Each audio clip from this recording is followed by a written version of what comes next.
ভারী বর্ষণ আর উজান থেকে নেমে আসা পাহাড়ি ঢলে বিপর্যস্ত কক্সবাজারের জনজীবন। এখনো বন্যার পানিতে তলিয়ে আছে চকরিয়া, পেকুয়া, মাতামুহুরী সহ বিভিন্ন উপজেলার নিম্ন অঞ্চলের বিস্তীর্ণ এলাকা। প্রত্যন্ত অঞ্চলের লক্ষাধিক মানুষ পানিবন্দী। তীব্র সংকট দেখা দিয়েছে খাবার ও বিশুদ্ধ পানির। প্রশাসনের পক্ষ থেকে ত্রাণ সহায়তা দেওয়া হলেও তা অপ্রতুল বলছেন বানভাসীরা। মাতামুহুরী নদীর পানি বিপদসীমা অতিক্রম করায় নতুন এলাকা প্লাবিত হওয়ার শঙ্কায় ভুক্তভোগীরা। গত 24 ঘন্টায় পাহাড় ধস আর বানের পানিতে ডুবে নারী শিশু সহ 3 জনের মৃত্যু হয়েছে।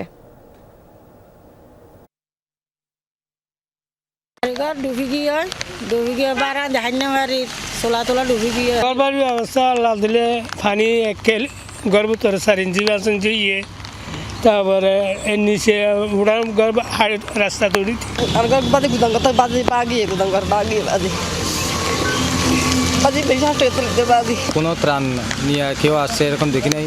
সবার ঘর বাড়ি ডুবা,